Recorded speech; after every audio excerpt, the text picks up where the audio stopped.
خوف خدا ایک ایسا قیمتی سرمایہ حیات ہے جو بندہ مومن کی زندگی کو چار چاند لگا دیتا ہے۔ یہ عظیم لوگوں کے اخلاق کا بنیادی وصف رہا ہے۔ اچھا، AR/QTV کا خاصا ہے ہمیشہ ایسے اچھے اور عمدہ موضوعات ترتیب دینا کہ ہم سب سیکھ سکیں، سمجھ سکیں۔ فار ایگزامپل آج کا ٹاپک خوف خدا، کہ ہم سیلف اکاؤنٹیبلٹی کریں، محاسبہ کریں کہ یہ ایکچولی ہے کیا، اور اس کے بعد یہ ہماری سیرت و کردار میں موجود ہے یا نہیں، تاکہ اپنے سیرت و کردار کو نکھار کر، بنا کر اور قیمتی بنا سکیں اور دنیا کے لیے ایک بہترین مثال بن سکیں اور قرب الہی کی دولت سے مالا مال ہو جائیں۔ اچھا، جب ہم دنیاوی طور پہ بات کرتے ہیں کہ فار ایگزامپل کوئی جانور ہم پہ اٹیک نہ کرے، یا گرم پانی سے، گرم چیز سے ہمارا ہاتھ نہ چھو جائے، تو دنیاوی خوف، یا کوئی ظالم جابر حکمران ہے یا کوئی شخص ہے، تو دنیاوی طور پر کوئی خوف مسلط ہوتا ہے تو انسان اس سے دور ہوتا چلا جاتا ہے۔ لیکن اللہ کا خوف، اللہ کی خشیت انسان کو اتنا ہی قرب الہی کی دولت سے مالا مال کر دیتی ہے، اور انسان اللہ کے قریب ہوتا چلا جاتا ہے اور اپنی سیرت و کردار کو نکھارتا چلا جاتا ہے۔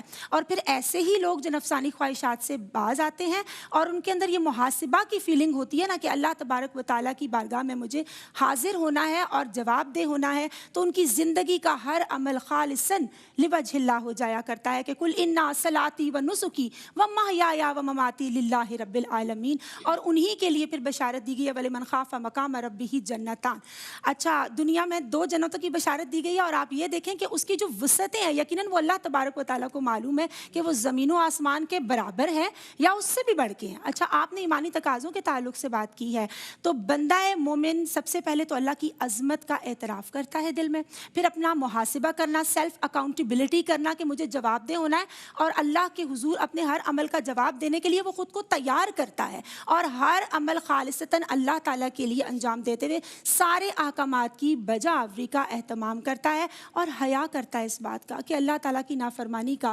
کوئی کام مجھ سے سرزد نہ ہونے پائے۔ کیونکہ دیکھیں، ہر نیکی کی بنیاد خوف الہی ہے، ہر نیکی کی بنیاد خوف الہی اس طرح سے ہے کہ ہر نیکی خوف الہی کی وجہ ہی سے تو معرض وجود میں آتی ہے، اور محب یا جو عاشق ہے اس کو تو یہی خوف ہوتا ہے نا میرا محبوب کہیں مجھ سے ناراض نہ ہو جائے۔ تو اس کے ایمانی تقاضے اس طرح سے کنیکٹڈ ہیں کہ عبد مقام ابدیت پر تب فائز ہوتا ہے جب اس کے قلب و روح میں خشیت الہی کا نور سماتا چلا جاتا ہے، کیونکہ الایمان بین الخوف والرجاء، یہ ملی جلی کیفیت کا نام ہے نا، خوف اور امید کے درمیان۔ اس کا یہ بھی یقین ہوتا ہے ڈیفینیٹلی کہ اللہ تعالیٰ رحمان ہے، رحیم ہے، and at the same time وہ یہ بھی یقین رکھتا ہے کہ وہ قہار ہے، جبار ہے، کہیں میری پکڑ نہ ہو جائے، کوئی ایسا عمل مجھ سے سرزد نہ ہونے پائے۔ اور پھر وہ ساری زندگی جب اللہ تعالیٰ کے احکامات کی بجاوری کا اہتمام کرتا ہے تو بینیفٹس اور ثمرات اس کی سیرت سے بھی ظاہر،